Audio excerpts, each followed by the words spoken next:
যেভাবে লেখা আছে আমি সেভাবেই পড়ে শোনাচ্ছি। পাপ এই শব্দটিকে শুনতে অতি সাধারণ একটি শব্দ বলে মনে হয়, তাই না? শুনতে এই শব্দটিকে অতি সাধারণ একটি শব্দ মনে হলেও এর সাথে জড়িয়ে আছে অতি ভয়ানক একটি বিষয়। কি সেই ভয়ানক বিষয়? সেটি হচ্ছে পাপের পরিণতি। প্রিয় লিসেনার্স, একটি কথা প্রচলিত আছে, আপনারা সকলেই শুনে থাকবেন। কথাটি হচ্ছে, এই পৃথিবীতে এসেছিলাম শূন্য হাতে, আবার চলে যেতে হবে শূন্য হাতে। তবে সত্যি কি মানুষ এই পৃথিবী ত্যাগ করে পরপারে যাওয়ার সময় শূন্য হাতেই চলে যায়? কি মনে হয় প্রিয় লিসেনার্স? না, একদমই না। কোনো মানুষের যখন এই পৃথিবীতে আগমন ঘটে তখন তার পাপ বা পুণ্যের ফলাফল একদম শূন্য থাকে। সেই অর্থে মানুষের আগমন এই পৃথিবীতে শূন্য হাতে। তবে যখন সেই মানুষটি এই পৃথিবী ত্যাগ করে পরপারে চলে যায় তখন সে তার সারা জীবনের পাপ বা পুণ্যের ফল নিজের সাথে করে বহন করে নিয়ে যায়। প্রিয় লিসেনার, পাপের ফল বা পুণ্যের ফল এইসব বিষয় নিয়ে কেন আমি এতগুলো কথা বললাম? কারণ আজকের এই ঘটনাটি কালো জাদু নামক একটি ভয়ানক পাপ কাজকে নিয়ে, এবং সেই ভয়ানক পাপ কাজের কষ্টদায়ক পরিণতি নিয়ে। আসসালামু আলাইকুম রাসেল ভাইয়া এবং আমাদের প্রিয় শ্রোতা বন্ধুরা, আশা করি আল্লাহ তাআলার অশেষ রহমতে ভালো আছেন। আমি লাজিম ইয়াসার জিয়াদ আজ অনেক দিন পর ফিরে আসলাম আপনাদের মাঝে নতুন আরেকটি রহস্যময় অধ্যায় নিয়ে। শুরুতেই ভাইয়ার কাছে ক্ষমা চেয়ে নিচ্ছি আমার লিখায় অনিচ্ছাকৃত ভুলের জন্য। প্রিয় লিসেনার্স, আজ যে ঘটনাটি আপনাদের বলতে চলেছি, এই ঘটনা আমার সংগ্রহ করতে হয়নি। এই ঘটনা এক প্রকার আপনা আপনি আমার কাছে চলে এসেছে। কেন বললাম এমনটা? তবে চলুন প্রিয় লিসেনার্স, এই ঘটনাটি কিভাবে আমার কাছে এসেছে আপনা আপনি, আগে এই বিষয়টি আপনাদের বলা যাক। সাল 2023 জুলাই মাসের মধ্যবর্তী সময় আমি আমার গ্রামের বাড়ি টাঙ্গাইল গিয়েছিলাম। আমার টাঙ্গাইলে যাওয়া হলেই আমি এবং আমার বন্ধুরা মিলে এক বড় ভাইয়ের বাসায় চায়ের দোকানে মাঝে মধ্যে আড্ডা দেই। আর টাঙ্গাইলে থাকাকালীন প্রতি শুক্রবার রাতে সেই বড় ভাইয়ের চায়ের দোকানে বসে সাউন্ড বক্সে ভূত.com সবাই মিলে উপভোগ করি। এইবারও তার ব্যতিক্রম হয়নি। 3 মার্চের রাতে আমরা সবাই মিলে দোকানে বসে ভূত.com-এর এপিসোড 161 উপভোগ করছিলাম। এমন সময় হঠাৎ রাত 1টার দিকে দোকানে হন্তদন্ত হয়ে 20-22 বছরের একজন ভাই আসেন। এসেই তিনি বলতে শুরু করেন, ভাইয়ারা, আপনারা কি ফজরের আজান পর্যন্ত এখানে আছেন? যদি ফজরের আজান পর্যন্ত আপনারা এখানে থাকেন, আপনারা যদি কিছু মনে না করেন, তাহলে আপনাদের সাথে বসতে পারি। আমি টাঙ্গাইল সদর থেকে এসেছিলাম, আপনাদের 1 গ্রাম সামনে হরিপুরে। এখন কোনো গাড়ি পাচ্ছি না, আর হরিপুর থেকে এই পর্যন্ত আমি হেঁটে হেঁটে এসেছি। আসার পথে আমি প্রচণ্ড সমস্যার সম্মুখীন হয়েছি। তাই আমি আজ রাতটা যদি আপনাদের সাথে এখানে বসে বসে কাটাতে পারতাম তাহলে খুবই উপকার হতো আমার। ভাই, না হলে ওরা আমার অনেক বড় ক্ষতি করে ফেলবে। তার এসব কথা শুনে আমরা তাকে বসতে বলি এবং জিজ্ঞেস করি কেন তিনি হরিপুরে এসেছিলেন এবং কারা তার অনেক বড় ক্ষতি করে ফেলতে চায়, তার আসার পথে কি কি সমস্যা হয়েছে। এরপর তিনি বলতে শুরু করেন, ভাই, আমি মোহাম্মদ রবিন আহমেদ। আমার বড় ভাইয়ের একটা সমস্যার জন্য এখানে একজন কবিরাজের কাছে এসেছিলাম। আমার বড় ভাই একজন ব্ল্যাক ম্যাজিশিয়ান ছিলেন। তিনি প্রায় 13 বছর যাবৎ ব্ল্যাক ম্যাজিক ছেড়ে দিয়েছেন। ব্ল্যাক ম্যাজিক ছেড়ে দেওয়ার পর থেকেই শুরু হয় তার জীবনের এক কঠিন পরীক্ষা। আমরা আমাদের সবকিছু হারিয়েছি আমার বড় ভাইয়ের এই পাপের জন্য। এই বলে সেই ভাই কান্নায় ভেঙে পড়েন। কিছুক্ষণ পর তিনি স্বাভাবিক হলে আমি তাকে জিজ্ঞেস করি, ভাই, আপনি যদি কিছু মনে না করেন তাহলে আপনার বড় ভাইয়ের সম্পূর্ণ ঘটনাটি কি বলবেন? আমি ভূত.com-এ লিখে পাঠাবো। সকল মানুষের এই ব্ল্যাক ম্যাজিকের ভয়ানক পরিণতি সম্পর্কে জানা অনেক দরকার। আপনার বড় ভাইয়ের ঘটনা শুনে অনেকেই এই ভয়ানক পাপ কাজ থেকে সতর্ক হতে পারবেন। আমার এসব কথায় তিনি বলতে শুরু করেন, ভাই, আমাকে ক্ষমা করবেন। আমার বড় ভাই কিভাবে ব্ল্যাক ম্যাজিশিয়ান হয়েছেন এই বিষয়ে আমার কিছুই জানা নেই। ঘটনাটির পরিপূর্ণ অংশ আমি জানি না। কিছু কিছু বিষয় আমি জানি। সম্পূর্ণ ঘটনা শুধুমাত্র আমার বড় ভাই জানেন।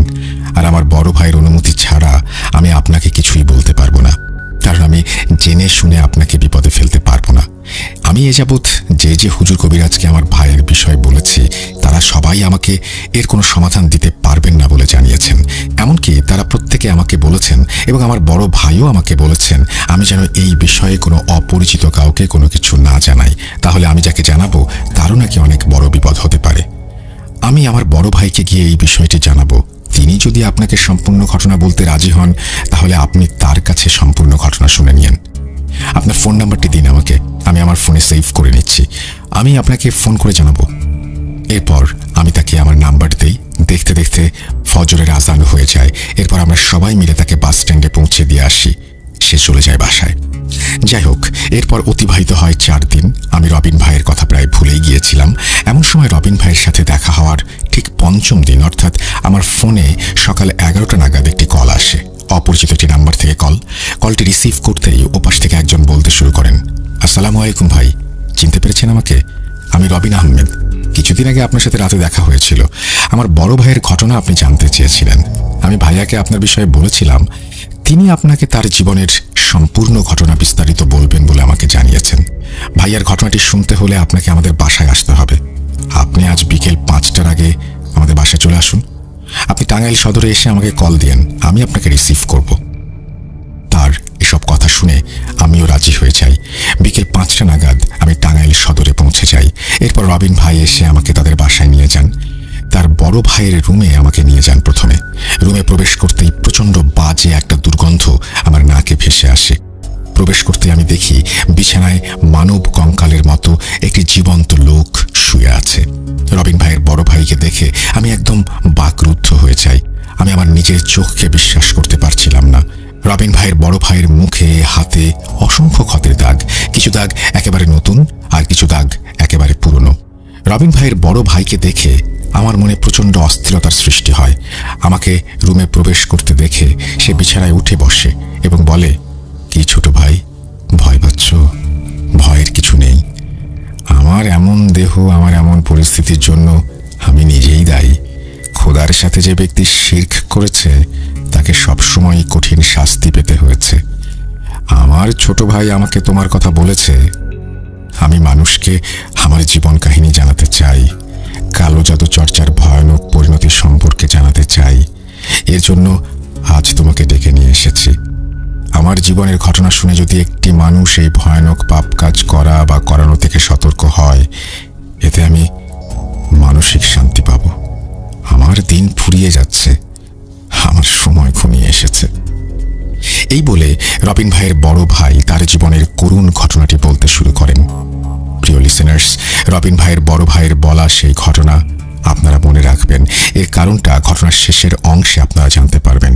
চলুন চলে যাওয়া যাক ঘটনার গহীনে। বলছেন রবিন ভাইয়ের বড় ভাই।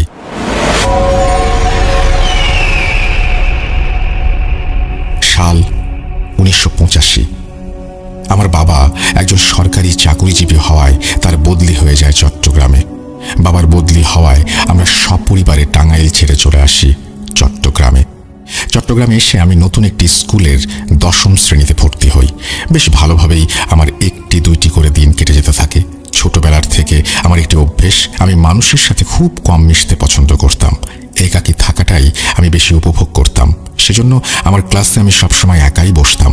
সেদিন সকালে আমি আমার ক্লাসের ঠিক শেষের দিকে একটি বেঞ্চে একাই বসে আছি।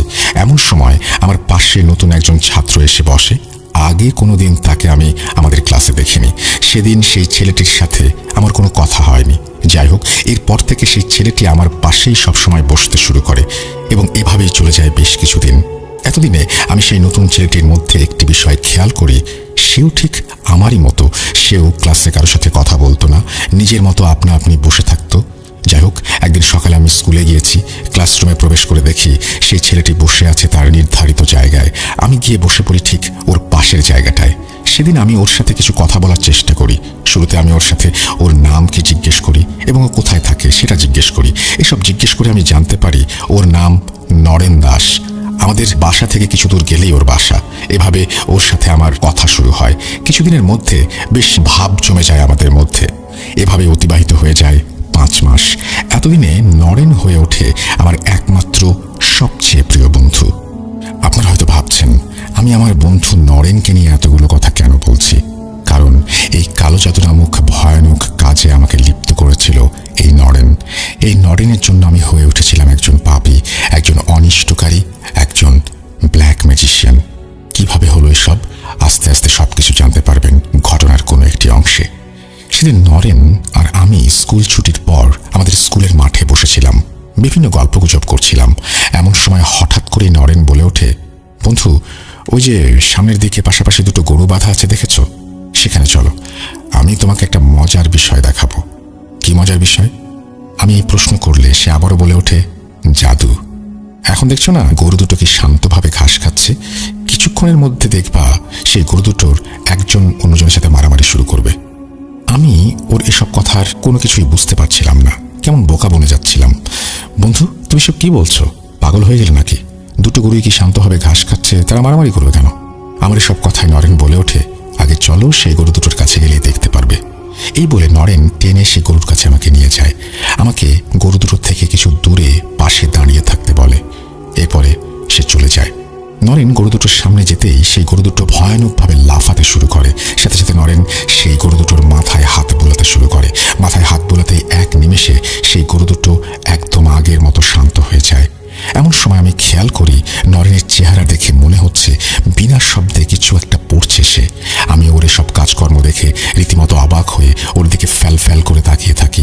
হঠাৎ করেই নরেন সব নীরবতা ভেঙে চিৎকার করে বলে ওঠে, বন্ধু, তাড়াতাড়ি এখান থেকে দূরে সরে যাও, এখনই শুরু হবে গরু দুটোর যুদ্ধ।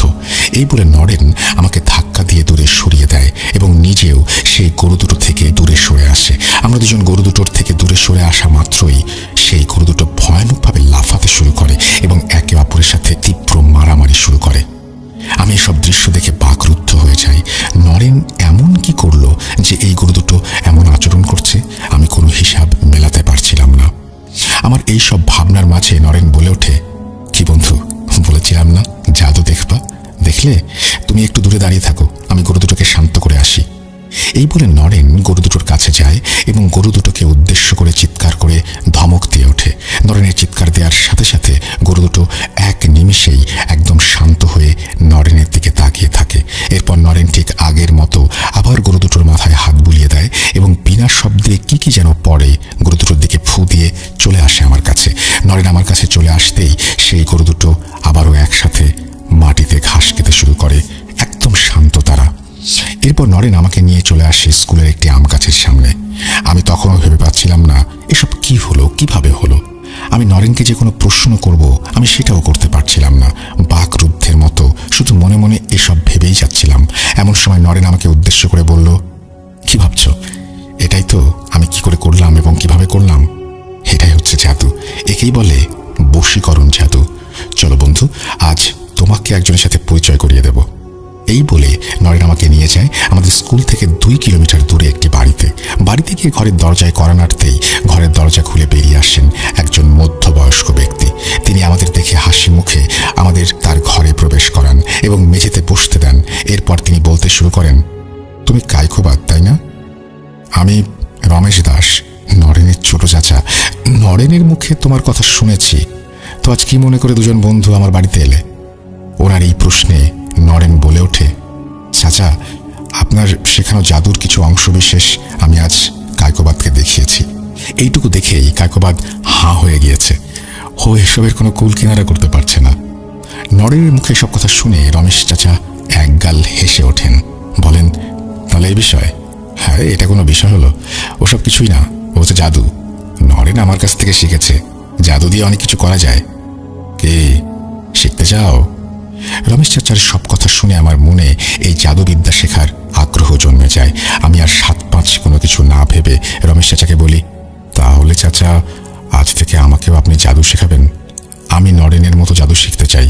আমার এই কথা শুনে রমেশ চাচা বলতে শুরু করেন, হ্যাঁ অবশ্যই, তোমাকে আমি জাদু শেখাবো। তবে জাদু শিখতে হলে তোমাকে অনেক কিছু ত্যাগ করতে হবে। একটা সময় গিয়ে তোমাকে অনেক বড় একটা কিছুর পরীক্ষার সম্মুখীন হতে হবে। পারবে তো সবকিছু মেনে নিতে? রমেশ চাচার এসব কথা শুনে আমি কোনো কিছু না ভেবে তাকে বলে দেই, এই জাদু শিখতে হলে আমাকে যা যা করতে হবে আমি সবকিছুই করতে রাজি আছি। এই কথাটি বলার মাধ্যমে আমি আমার জীবনের এক ভয়ানক ভুল করে বসি। যাই হোক, আমার এসব কথা শুনে আবার নরেশ চাচা বলতে শুরু করেন, জাদু শিখতে হলে শুরুতেই আমি তোমাকে 4টি শর্ত দেব। সেই সব শর্তগুলো তোমাকে মেনে চলতে হবে। প্রথম শর্ত, তোমাকে তোমার ধর্ম ত্যাগ করতে হবে। দ্বিতীয় শর্ত, তোমাকে তোমার পরিবার ত্যাগ করে আমার সাথে অন্য একটি জায়গায় চলে যেতে হবে কিছুদিনের জন্য। তৃতীয় শর্ত, বিভিন্ন অমানবিক কাজে তোমাকে লিপ্ত হতে হবে। কাজগুলো থেকে পিছু হটার কোনো সুযোগ নেই। চতুর্থ শর্ত, জাদুর কাজ শিখতে গিয়ে কোনো প্রকার ভালোবাসা, ঘৃণা, মায়া, সহানুভূতি এসব কোনো অনুভূতি নিজের মধ্যে পোষণ করা যাবে না। এখন আমি আমার এই 4টি শর্তের কারণগুলো তোমাকে বলছি, খুবই ভালোভাবে শুনবে। প্রথম শর্তের কারণ, কোনো ধর্মের মধ্যে থেকে তুমি কখনোই জাদুবিদ্যায় পারদর্শী হতে পারবে না।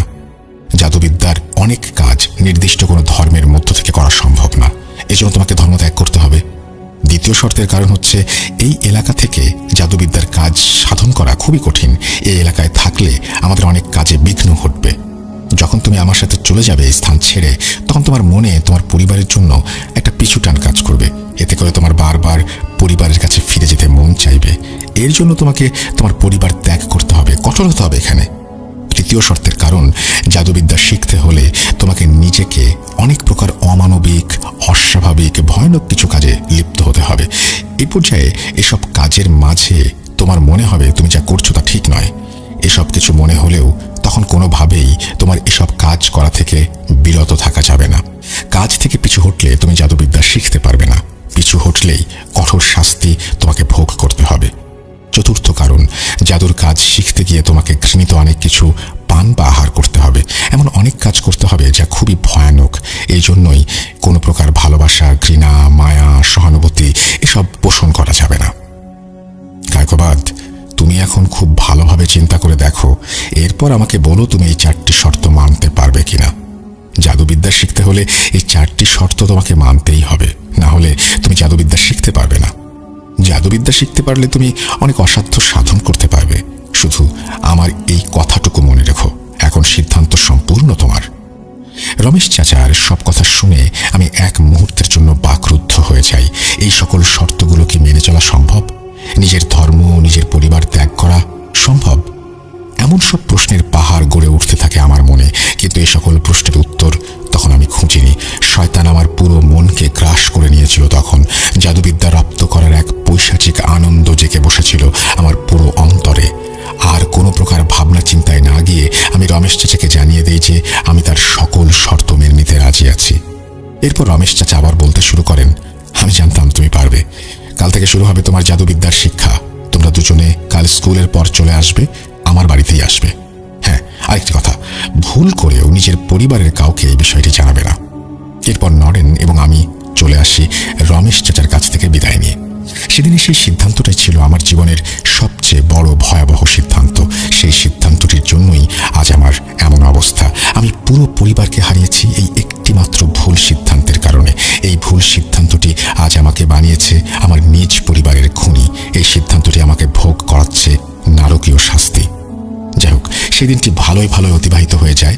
তার পরের দিন থেকে শুরু হয় আমার জাদুবিদ্যা শিক্ষা। এভাবে অতিবাহিত হয়ে যায় 7টি মাস। আমি আস্তে আস্তে জাদুবিদ্যার প্রাথমিক কিছু ধাপ রপ্ত করতে পারি। এর মধ্যে একদিন রমেশ চাচা হঠাৎ করে আমাকে এবং নরেনকে উদ্দেশ্য করে বলেন, সময় এসে গেছে, আমাদের এই স্থানটি পরিবর্তন করতে হবে। আজ রাতেই আমাদের এই স্থান ত্যাগ করে চলে যেতে হবে অন্য কোথাও। তোমরা দুজন আজ রাতে চলে আসবে আমার বাড়িতে। আর একটি কথা খুবই ভালোভাবে মনে রাখবে, তোমরা কোনোভাবেই যেন নিজের পরিবারের কাছে ধরা না পড়ে যাও। কেউ যেন বিষয়টি না জানে। রমেশ চাচার কথা মতো সেদিন রাতেই আমি আর নরেন নিজেদের পরিবার ত্যাগ করে নিজেদের বাড়ির থেকে পালিয়ে চলে আসি রমেশ চাচার বাড়িতে। এরপর সেই রাতের আঁধারেই আমরা সবাই আমাদের গ্রাম ত্যাগ করে চলে আসি চট্টগ্রামের ফটিকছড়ির কাছে একটি পাহাড়ে। সেখানে পৌঁছে আমরা দেখতে পাই সেখানে আগের থেকে একটি কাঁচা ঘর নির্মাণ করা আছে। এই ঘরটি রমেশ চাচা আগে থেকে নির্মাণ করে রেখেছিলেন। যাই হোক, ফটিকছড়ির পাহাড়েই অতিবাহিত হয় আমার জীবনের 7টি বছর। এই 7 বছরের জাদুবিদ্যা শিক্ষায় আমি হয়ে উঠি একজন পাপিষ্ঠ মানুষরূপী শয়তান। অনেক ধরনের কালো জাদুর বিদ্যায় আমি হয়ে উঠি পারদর্শী। এই 7 বছরে আমি রপ্ত করি সর্পি চালান জাদু, মরণীকরণ জাদু, বশীকরণ জাদু, দৃষ্টিভ্রম জাদু, আত্মা আবদ্ধীকরণ জাদু, প্রেত সাধনা, এছাড়াও আরও অনেক কিছু। প্রিয় লিসনার্স, আমি জিয়াদ এখানে আপনাদের উদ্দেশ্যে কিছু কথা বলতে চাই। বিষয়টি হচ্ছে কায়কোবাদ ভাই তিনি কিভাবে জাদুবিদ্যার বিষয়গুলো রপ্ত করেছিলেন, এই 7 বছরে তিনি কি কাজ করেছিলেন বা কিভাবে শিখেছিলেন, তিনি আমাকে এ সকল বিষয় বিস্তারিত বলেছিলেন। তবে আমি সেই বিষয়গুলোর বর্ণনা ঘটনাটিতে দিতে পারছি না। এর পেছনে কারণ হচ্ছে এই বর্ণনায় এমন অনেক ভয়ানক এবং ঘৃণিত বিষয় রয়েছে যেগুলো আমাদের ঈমান নষ্ট করার জন্য যথেষ্ট, এবং এই সকল বিষয় শোনার মাধ্যমে আপনাদের মনের মধ্যে এই কালো জাদু নামক ভয়ানক পাপ সম্পর্কে আগ্রহ জন্ম নিতে পারে। এই সকল বিষয়গুলো শোনার মাধ্যমে যে কোনো মানুষ পথভ্রষ্ট হতে পারে। ঘটনার এই অংশটি উল্লেখ করতে না পারার জন্য আন্তরিকভাবে দুঃখিত। তো চলুন ফিরে যাওয়া যাক ঘটনায়। সাল 1993। একদিন খুব হঠাৎ করেই রমেশ চাচা আমাকে ডেকে বলেন, এখন সময় এসে গিয়েছে তোমার আমার থেকে আলাদা হওয়ার। জাদুবিদ্যায় তুমি এখন পারদর্শী, এখন তুমি চলে যাও আমার থেকে দূরে এবং তোমার বিদ্যার চর্চা করো। মনে রাখবে, জাদুবিদ্যার মাধ্যমে মানুষের উপকার সাধনে কোনো কাজ করবে না, কারণ মানুষের উপকারে যদি তুমি কাজ করো তাহলে তুমি তোমার প্রাপ্য মূল্যায়ন পাবে না এবং অর্থ উপার্জন করতে পারবে না। তুমি সর্বদাই এই জাদুবিদ্যার মাধ্যমে মানুষের ক্ষতি সাধনের কাজ করবে, তাহলেই তুমি তোমার প্রাপ্য মূল্যায়ন এবং অর্থ দুটোই উপার্জন করতে পারবে। আর আমার এবং নরেনের চিন্তা করবে না, নরেন আমার সাথেই থাকবে। ওর আমার থেকে আলাদা হওয়ার সময় এখনো আসেনি। আমার তোমাকে যদি কোনোদিন দরকার হয় ডেকে নেব। রমেশ চাচার কথা শুনে আমি প্রচণ্ড কষ্ট পাই। এতগুলো বছর আমি তার সাথে কাটিয়েছি। আমি সে সময় তাকে অনেকবার বলেছি আমি দূরে কোথাও যেতে চাই না, কিন্তু সে সময় তিনি আমার একটি কথাও শোনেননি। যাই হোক, এর পরদিন রমেশ চাচা আমাকে নিয়ে রেখে আসেন ফটিকছড়ির নাজিরহাট শহরে, এবং তিনি আমার থাকা খাওয়ার ব্যবস্থা করে দেন এক বন্ধুর বাড়িতে। এরপর ধীরে ধীরে সেই এলাকায় আমার নাম বিস্তার লাভ করতে থাকে। বিভিন্ন মানুষ তাদের বিভিন্ন ঘৃণিত কাজ নিয়ে আমার কাছে আসতে শুরু করে। আমি তাদের সকল কাজ করে দিতে শুরু করি অর্থের বিনিময়ে। আমি আমার এই ভয়ানক বিদ্যার মাধ্যমে মানুষের ক্ষতি সাধনের কাজ করতে থাকি একটার পর একটা। ধীরে ধীরে আমার পুরো জীবন ধাবিত হতে থাকে ধ্বংসের দিকে। আমি হয়ে উঠি একজন মানুষরূপী শয়তান। কিন্তু সে সময় আমার মধ্যে এসব কোনো চিন্তাই আসেনি। সে সময় শয়তান আমার পুরো শরীরকে গ্রাস করে রেখেছিল। এভাবেই অতিবাহিত হয়ে যায় একটি বছর। এই এক বছরের মধ্যে আমি আমার এই ভয়ানক বিদ্যার মাধ্যমে শুধুমাত্র দুটি উপকারের কাজ করি, আর সবগুলো কাজ করি মানুষের ক্ষতি সাধনে। আমার করা এই দুটি উপকারের জন্য আজ আমি পাপ থেকে বের হতে পারছি। এই দুটি উপকার আজ আমাকে পাপ মুক্ত করেছে। এই বলেই কাকবাদ ভাই হঠাৎ করেই চমকে ওঠেন। হঠাৎ করেই তার চোখে মুখে ফুটে ওঠে এক ভয়ানক ভয়ের ছাপ। তিনি ভয়ার্ত স্বরে হন্তদন্ত হয়ে বলে ওঠেন, তুমি তাড়াতাড়ি এই রুম থেকে বেরিয়ে যাও। ছোট ভাই, তুমি কালকে আবার এসো ঘটনার বাকি অংশ শুনতে। কাল তোমাকে বলবো।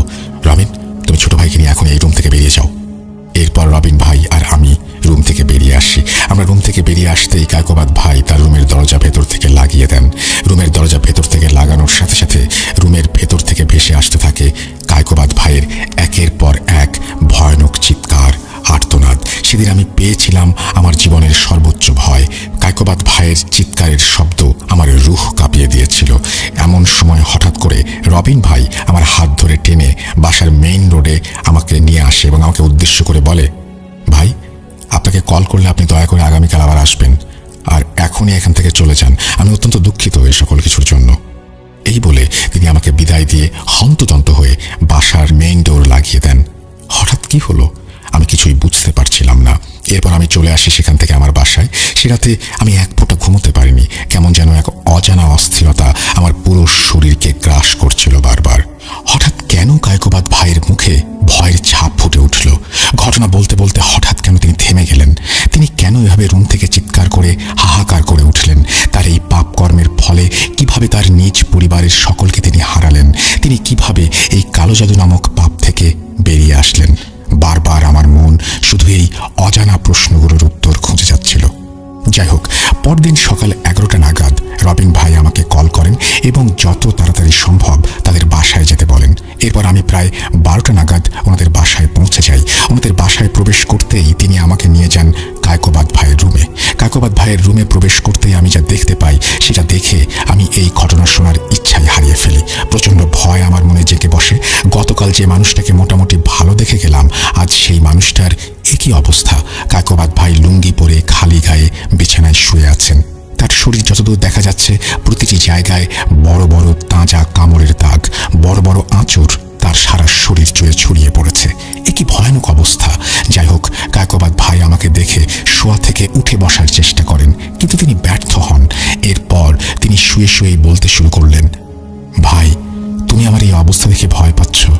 অবাক হচ্ছ তাই না? অবাক হওয়ার কিছু নেই। এই সকল কিছু আমার পাপের ফল। আমার এই জীবনে খোদার সাথে শিরক করাটা খুবই শাস্তিযোগ্য একটা অপরাধ হয়েছে। ওরা প্রতি 13 দিন অন্তর অন্তর আসে আমার কাছে এবং আমাকে এই শাস্তিটি দিয়ে চলে যায়। ওদের আসার সময় হলে আমি বুঝতে পারি। এই জন্যই আমি গতকাল তোমাকে রুম থেকে তাড়াহুড়ো করে বের করে দেই। এখন তুমি ভাবছো ওরা কারা? বলবো সবকিছু একে একে। গতকাল কোথায় যেন শেষ করেছিলাম ঘটনাটি? ও হ্যাঁ, মনে পড়েছে। আমার করা দুটি উপকার যার মাধ্যমে এই পাপ থেকে আমি বের হতে পেরেছিলাম। তাহলে শোনো সেই দুটি উপকারের বর্ণনা। প্রথম উপকার, সে রাতে আমি আমার একটি কাজ শেষ করে বাড়ি ফিরে আসছিলাম। এমন সময় আমি চাঁদের আলোয় দেখতে পাই রাস্তার মাঝে 4টি কালো বিড়াল একটি সাদা বিড়ালকে ভয়ানকভাবে আঘাত করছে। এ দৃশ্য দেখার সাথে সাথে আমি বুঝতে পাই সেই সাদা বিড়ালটি একটি ভালো জিন এবং তাকে আঘাত করছে যে 4টি বিড়াল তারা খারাপ জিন। সে সময় হঠাৎ করেই আমার মনে কেন জানি দয়া চলে আসে সেই সাদা বিড়ালটির জন্য। এরপর আমি 7-5 না ভেবে সেই 4টি জিনকে আমার বিদ্যার সাহায্যে বন্দি করে ফেলি সেখানে থাকা একটি গাছের সাথে। এমন অবস্থায় সাথে সাথে সেখান থেকে সেই সাদা বিড়ালটি পাশের ঝোপে লাফ দিয়ে চলে যায়।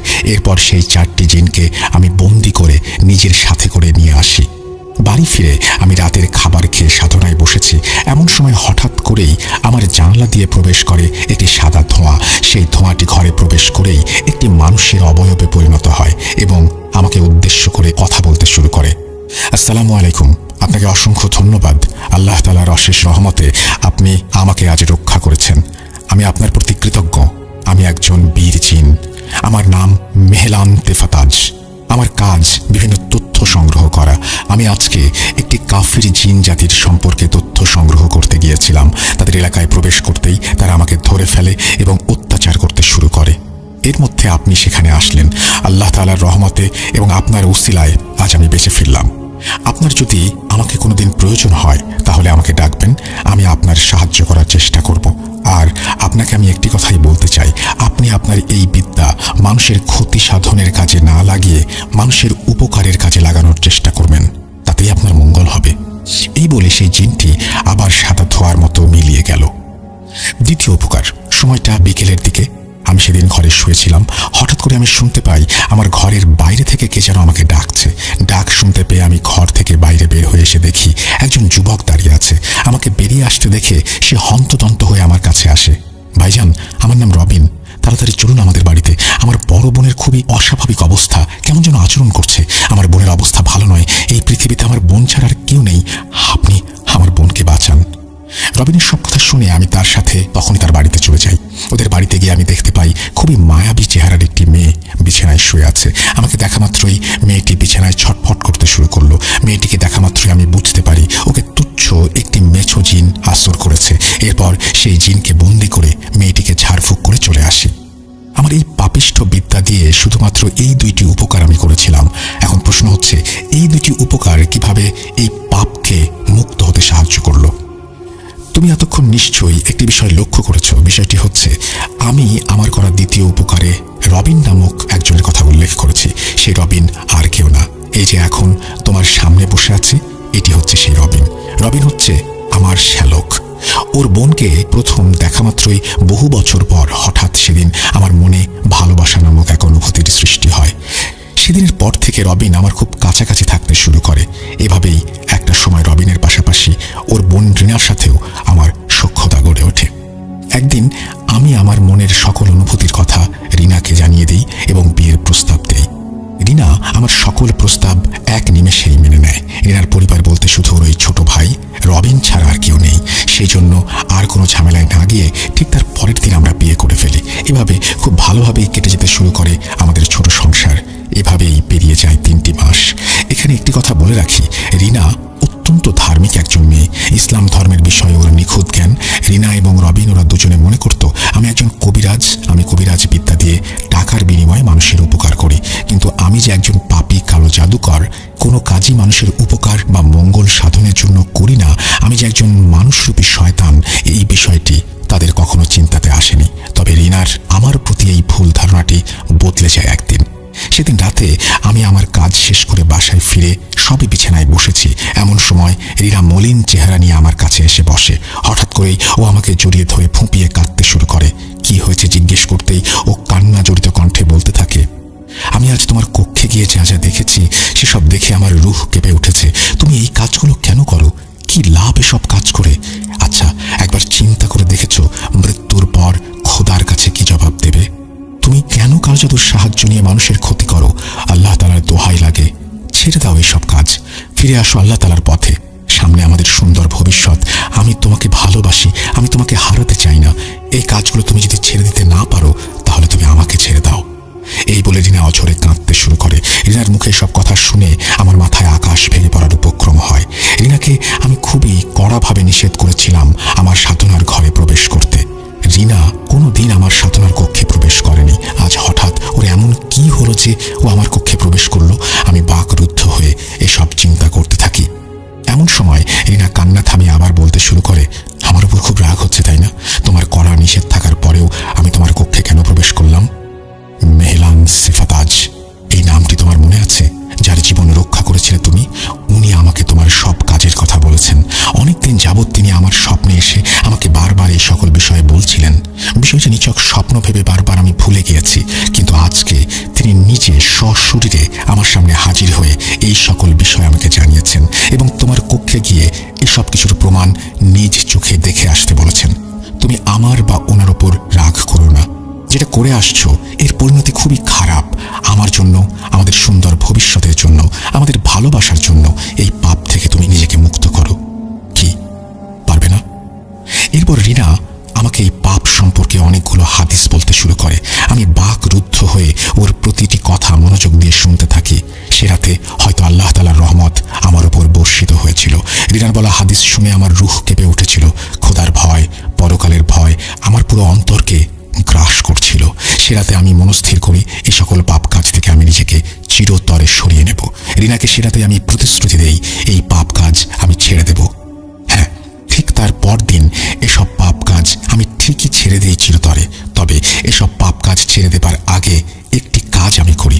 সেই একটি কাজ আমার পুরো পরিবারকে কেড়ে নেয়। সেই একটি কাজের জন্যই আজ আমাকে এমন শাস্তি ভোগ করতে হচ্ছে। আফসোস হয় আমার এখনো, সেদিন যদি আমি রিনার কথা শুনতাম তাহলে হয়তো আমার পুরো পরিবার আমার কাছে থাকতো। পরদিন সকালে আমি ঘুম থেকে উঠে সবে সকালের খাবার খেয়েছি। এমন সময় খুব হঠাৎ করেই আমার বাড়িতে এসে হাজির হন আমার গুরু রমেশ চাচা। ওর নাম মনে পড়লে এখন আমার ঘৃণা হয়। যাই হোক, আমার বাড়িতে এসেই তিনি আমাকে উদ্দেশ্য করে বলতে শুরু করেন, বাবা গায়কবাদ, ভুলে গেলি তোর গুরুকে? শুনলাম বিয়ে করেছিস, আমাকে একবার খবরও তো দিলি না। তোর তো এখন আমাকে আর দরকার পড়ে না রে বাবা, কিন্তু আজ আমার খুবই দরকার তোকে। বাবা, আমার একটি কাজ আজ তোকে করে দিতে হবে। তার এসব কথার প্রতি উত্তরে আমি বলে উঠি, চাচা, খুব হঠাৎ করে বিয়ের কাজটা সেরে ফেলেছি, তাই আপনাকে খবর দেওয়া হয়নি। কি কাজ করতে হবে? তবে চাচা, আমি গতকাল রাতে একটি সিদ্ধান্ত নিয়েছি, আর সেটি হচ্ছে এই কালো জাদু চিরতরে বাদ দিয়ে দেব। আমার কথা শুনে তিনি দেখলাম খুব একটা অবাক হলেন না। যাই হোক, এরপর তিনি আমার কথার উত্তরে বললেন, আমার জীবনের সবচেয়ে গুরুত্বপূর্ণ কাজ করতে গিয়ে আমি আটকে গিয়েছি। বাবা, আমি তো তোর গুরু, গুরুর কথা রাখবি না? আমার এই শেষ কাজটি করে তুই কালো জাদুর কাজটি চিরতরে বাদ দে। আমি তোকে বাধা দেব না। আমি তোকে একটি কবরস্থানের ঠিকানা দিচ্ছি। আজ রাতে তুই সেই কবরস্থানে গিয়ে আমি তোকে একটি কবর দেখিয়ে দেব। সেই কবরের লাশের মাথা এবং 2 হাতের কনিষ্ঠা আঙুল কেটে নিয়ে এসে দিবি।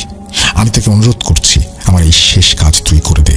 আমি নরেনকে পাঠিয়েছি অন্য একটি কাজে, না হলে তোর এই কাজটি করতে হতো না। রমেশ চাচার অনুরোধ আমি ফেলতে পারি না। আমি কাজটি করার জন্য রাজি হয়ে যাই। এরপর রমেশ চাচা আমার বাড়ি থেকে চলে যান। রাতে আমাকে নিতে আসবেন বলেন, কিন্তু রিনা আমাকে কোনোভাবেই সেই কাজটি করতে দিতে চাচ্ছিল না। এরপর আমি রিনাকে অনেকবার বুঝিয়ে রিনাকে কথা দেই এটি আমার জীবনে শেষ কাজ। যাই হোক, সন্ধ্যা গড়িয়ে রাত 10টা নাগাদ রমেশ চাচা আমাদের বাড়িতে আসেন আমাকে নিতে। এরপর আমি বেরিয়ে পড়ি তার সাথে। কিছুক্ষণের মধ্যে আমরা পৌঁছে যাই একটি পারিবারিক কবরস্থানে। কবরস্থানে পৌঁছে আমি চিনতে পারি এটি কাদের পারিবারিক কবরস্থান। এই কবরস্থানটি হচ্ছে একজন কবিরাজের পারিবারিক কবরস্থান। সেই কবিরাজটি এই 10 কি 12 দিন আগে মারা গিয়েছেন। যাই হোক, একসময় রমেশ চাচা আমাকে সেই কবিরাজের কবর দেখিয়ে বলেন সেখান থেকে সেই জিনিসগুলো নিয়ে আসতে হবে। আমি সময় নষ্ট না করে কবর খুঁড়ে কবিরাজের লাশের থেকে তার মাথা এবং 2 হাতের কনিষ্ঠ আঙ্গুল কেটে নিয়ে আসি। কবরটি আবারও ঠিকঠাক করে রমেশ চাচার কাছে এসে তাকে জিনিসগুলো বুঝিয়ে দেই। এরপর রমেশ চাচার থেকে আমি বিদায় নিয়ে চলে আসি বাসায়।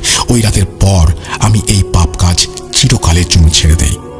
পরের দিন শুক্রবার আমি কালেমা পড়ে দিনের পথ ইসলামে ফিরে আসি। এর কিছুদিন পর আমি আমার পরিবারের সাথে যোগাযোগ করতে সক্ষম হই। এরপর এই এলাকা ছেড়ে রিনা এবং রবিনকে নিয়ে চলে যাই আমার পরিবারের কাছে টাঙ্গাইলে। ধীরে ধীরে আমার জীবন খুবই আনন্দে কাটতে থাকে। আমি বড় একটি মুদিখানার দোকান দেই। খুব ভালো আয় রোজগার শুরু হয়ে যায়। এক কথায় পরিবার নিয়ে খুব আনন্দের সময় কাটছিল আমার। এভাবেই দেখতে দেখতে কেটে যায় প্রায় 2টি বছর। আমি ধীরে ধীরে ভুলে যাই আমার সেই পাপী বিদ্যা। আমি ভুলে যাই আমার সেই পাপের জীবন। আমি উপভোগ করতে থাকি শুধু আমার এই আনন্দের জীবন। একদিন সকালে আমার এই আনন্দ সব এক নিমেষে মিশে যায়। সেই সকালে আমার ঘুম ভাঙে রবিনের চিৎকারে। ঘুম ভেঙে যেতেই আমি দেখি রবিন আমার পাশে দাঁড়িয়ে চিৎকার করে কেঁদে চলেছে। কি হয়েছে জিজ্ঞেস করতেই রবিন কান্না জড়িত কণ্ঠে বলে ওঠে, ভাই কি হলো আমাদের বাসায়? কেউ বেঁচে নেই ভাই, কেউ বেঁচে নেই। ওই যে ওইখানে আপু। এই বলে রবিন ফুঁপিয়ে ফুঁপিয়ে কাঁদতে শুরু করে। ওর সব কথা শুনে ওর হাতের ইশারা মোতাবেক আমি ছুটে যাই ডাইনিং রুমের দিকে। রুমে প্রবেশ করতে আমি দেখি রিনার নিথর দেহ মেঝেতে পড়ে আছে। ওর মুখ দিয়ে রক্ত গড়িয়ে পড়ছে। এই দৃশ্য দেখা মাত্রই আমি ছুটে যাই আমার বাবা মার ঘরে। বাবা মার ঘরে প্রবেশ করা মাত্রই আমি দেখি মা বাবার নিথর দেহ পড়ে আছে বিছানায়। তাদের দুজনের মুখ দিয়েও রক্ত গড়িয়ে পুরো বিছানা মাখামাখি। এক নিমেষেই আমার পুরো পৃথিবীর আনন্দ শেষ হয়ে যায়। আমার জীবনে নেমে আসে অন্ধকার। আমার পরিবারের সকলকে হারিয়ে আমি হয়ে যাই এতিম।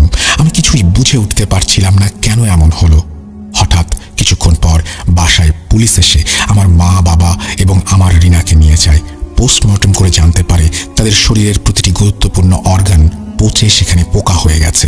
এসব শুনে আমি বুঝতে পারি আমার করা কোনো এক পাপ কাজের শাস্তি হিসেবে আমার পুরো পরিবার আমি হারিয়ে ফেলেছি। এমন অস্বাভাবিক অবস্থা দেখে পুলিশ কোনো তদন্ত না করে লাশ আমাকে হস্তান্তর করে। আমার পরিবার হারিয়ে আমি হয়ে যাই একদম একা। আমার কাছের মানুষ বলতে শুধু রবিন। হঠাৎ এমন কেন হলো এর কারণ আমি খুঁজে বের করতে চাই না, কারণ এসব কারণ খুঁজতে গেলে আমাকে আবার জড়াতে হবে সেই পাপে। এভাবে অতিবাহিত হয়ে যায় প্রায় 2 বছর। 2 বছর পর রাতে আমি আমার ঘরে ঘুমিয়ে আছি। এমন সময় হঠাৎ আমার গলায় প্রচণ্ড চাপ অনুভব করি। সাথে সাথে আমার চোখ খুলে যায়। চোখ খুলতেই আমি দেখতে পাই অনেকগুলো কালো ছায়া আমার সামনে দাঁড়িয়ে আছে। হঠাৎ করে সেই ছায়াগুলো আমার ওপর ঝাঁপিয়ে পড়ে এবং আমি অনুভব করতে শুরু করি আমার পুরো শরীরে কামড়ের তীব্র যন্ত্রণা। প্রায় 10 মিনিট এভাবে আমি সহ্য করতে থাকি তীব্র যন্ত্রণা। 10 মিনিট পর সবকিছুই শান্ত হয়ে যায় এবং সেই ছায়াগুলো আমার চোখের সামনেই মিলিয়ে যেতে শুরু করে। এখন এভাবেই চলছে আমার জীবন। গতকাল সেই ছায়াগুলো এসেছিল আমার কাছে আমাকে শাস্তি দিতে। তারা প্রতি 23 দিন পর পর আমাকে এভাবে শাস্তি দিতে আসে। আমি কেন পুরো পরিবার হারালাম, কারা আমাকে এভাবে অমানবিক নির্যাতন করে, এই বিষয়টি এভাবে অজানা থেকে যাবে না। যখন সেই কালো ছায়াগুলো প্রথম এভাবে নির্যাতন করলো তার ঠিক 3 বছর পর সেরাতেও আমি বিছানায় ঘুমিয়ে আছি। এমন সময় হঠাৎ আমার ঘুম ভেঙে যায় এবং একটি সালামের শব্দেই আমার ঘুম ভাঙে। চোখ খুলতে আমি দেখতে পাই মেহলান সিফাতাজ তিনি আমার সামনে দাঁড়িয়ে আছেন। কিন্তু এ কি অবস্থা, তাকে খুবই রোগা জীর্ণ শীর্ণ দেখাচ্ছে। আমাকে চোখ খুলতে দেখেই সে আমাকে উদ্দেশ্য করে বলতে শুরু করে, গতকাল আমি আমার বন্দি দশা থেকে মুক্তি পেয়েছি। আমার এই এতগুলো বছর বন্দি অবস্থায় থাকার জন্য দায়ী আপনার ওস্তাদ রমেশ। আপনার পরিবারের সদস্যদের মৃত্যুর কারণ এই রমেশ একটা শয়তান। নিজের কাজ হাসিলের জন্য ওর ভাতিজা এবং আপনাকে এই কালো জাদুর শিক্ষা দিয়ে আপনাদের দুজনকে কালো জাদু বিদ্যায় সিদ্ধহস্ত করেছে। কারণ রমেশ শয়তানের সাথে সরাসরি যোগাযোগ স্থাপন করতে চেয়েছিল। বলতে পারেন এটি ওর জীবনের লক্ষ্য। শয়তানের সান্নিধ্য হাসিলের প্রথম ধাপ হলো সায়াকিন ফায়দানের সান্নিধ্য হাসিল করা। সায়াকিন ফায়দানের সুপারিশেই শয়তানের সাক্ষাৎ মিলবে। কালো জাদুর একটি নির্দিষ্ট প্রক্রিয়ায় 3টি কাজ সম্পূর্ণ করলে এই সায়াকিন ফায়দান শয়তানকে সুপারিশ করতে বাধ্য হবে। প্রথম কাজটি হলো কালো জাদুর নির্দিষ্ট প্রক্রিয়ার মধ্য দিয়ে এমন একজন পুরুষকে বলে দিতে হবে কালো জাদুর বিদ্যায় সিদ্ধহস্ত যিনি। বলে দেওয়ার ঠিক পর দিন সায়াকিন ফায়দান হাজির হবে এবং প্রশ্ন করবে তাকে কার মাধ্যমে ডাকা হয়েছে। এখানে মাধ্যম হচ্ছে এমন একজন ব্যক্তি যার জন্য এই সায়াকিন ফায়দান পূর্বে শয়তানের কাছে সুপারিশ করেছিল। মাধ্যমের নাম বলার পর সায়াকিন ফায়দান সেই মাধ্যমের মাথা ও 2 হাতের কনিষ্ঠ আঙুল চাইবে। এই কাজটি সম্পূর্ণ করার ফলে 3টি কাজের মধ্যে 2টি কাজ সম্পূর্ণ হবে। এই 2টি কাজ সম্পূর্ণ হলে তৃতীয় এবং শেষ কাজটি করতে হবে, যেটি হচ্ছে কালো জাদুর নির্দিষ্ট প্রক্রিয়ায় জাদুবিদ্যায় সিদ্ধহস্ত আরেকজন পুরুষকে বলি দেয়া। এই রমেশ আপনার ওপর সবসময় জিন দিয়ে নজর রেখেছে। সেটাতেই ও জেনে যায় যে আপনি এই পাপ কাজ ছেড়ে দেওয়ার সিদ্ধান্ত নিয়েছেন। এই জন্যই রমেশ ওই রাতেই ওপরের এই 3টি কাজের একটি সম্পূর্ণ করে এবং ওর ভাতিজা নয়নকে বলি দেয়। এর পরদিন সকালে সে আপনার কাছে আসে তার দ্বিতীয় কাজটি আপনাকে দিয়ে করিয়ে নেওয়ার উদ্দেশ্যে, এবং সে সফল হয়। দ্বিতীয় কাজটি রমেশ আপনাকে দিয়ে কেন করিয়েছে জানেন? কারণ বলি দেওয়ার দ্বিতীয় দিন সাইকিন ফায়দান হাজির হয়েই মাথা এবং কনিষ্ঠ আঙুল দাবি করে। তখন সেই ব্যক্তি যদি এই জিনিসগুলো দিতে সক্ষম হয়, তাহলে সাইকিন ফায়দান সেই মাধ্যমের পুরো বংশকে নির্বংশ করে দেয়। আপনি যার মাথা এবং 2 হাতের কনিষ্ঠ আঙুল কেটে এনে রমেশকে দিয়েছেন, সেই কবিরাজ খুব ভালোভাবে জানত কেউ না কেউ তার শরীরের অংশ নিতে সক্ষম হবেই। এই জন্য সেই কবিরাজ যে তার শরীরের অংশ নেবে তার সাথে প্রতিশোধ নেয়ার জন্য তার মৃত্যুর আগে 117 জন জিনকে নিযুক্ত করে গিয়েছিল, এই আদেশ দিয়ে যে যদি কেউ তার লাশ থেকে তার মাথা এবং 2 হাতের কনিষ্ঠ আঙুল কেটে নেয়, তাহলে তারা যেন সেই ব্যক্তির পরিবারকে ধ্বংস করে দেয়, এবং যে ব্যক্তি তার শরীরের অংশগুলো কেটেছে তাকে মৃত্যুর আগ পর্যন্ত জাহান্নামের শাস্তি ভোগ করায়। এর জন্য রমেশ আপনাকে দিয়ে এই কাজটি করিয়েছে। সেটাতে প্রথমে রমেশ আমাকে বন্দি করে যাতে আমি আপনাকে সতর্ক করতে না পারি। কিন্তু কি লাভ হয়েছে রমেশের এত পরিকল্পনা করে? রমেশের সামনে যখন সাইকিন ফায়দান হাজির হয়, তখন রমেশ একটা ভুল করে বসে। সে সেই সাইকিন ফায়দানকে বন্দি করার চেষ্টা করে। এর ফলে ওকে গ্রহণ করতে হয় মৃত্যু। আজ ওর জন্য আপনি ভোগ করছেন এতটা কষ্ট। আল্লাহ তাআলা আপনাকে মাফ করুন। এই বলে সেফাতাজ আমার কাছ থেকে বিদায় নিয়ে চলে যান। এই হলো আমার এই পাপ কাজের কঠিন পরিণতি। এই কালো জাদু এটি কারো উপকারে আসেনি। এই পাপ আমার কেড়ে নিয়েছে সবকিছু। আপনারা কেউ যদি এই পাপের সাথে জড়িয়ে থাকেন, তাহলে ফিরে আসুন। হাত জোর করে আমি বলছি, আমার জীবনের কাহিনী শুনে শিক্ষা নেয়ার চেষ্টা করুন। এই বলে কায়কোবাদ ভাই তার জীবনের করুণ কাহিনী শেষ করেন। প্রিয় লিসেনার্স, শুরুতে আমি বলেছিলাম কায়কোবাদ ভাইয়ের 2টি কথা মনে রাখতে। একটি কথা আমি এর জন্য বলেছিলাম, কায়কোবাদ ভাই এই পৃথিবীতে আর নেই। তার মুখে এই ঘটনাটি শুনে আসার ঠিক 5 দিন পর রবিন ভাই আমাকে কল করে বলেন যে কায়কোবাদ ভাই আর বেঁচে নেই।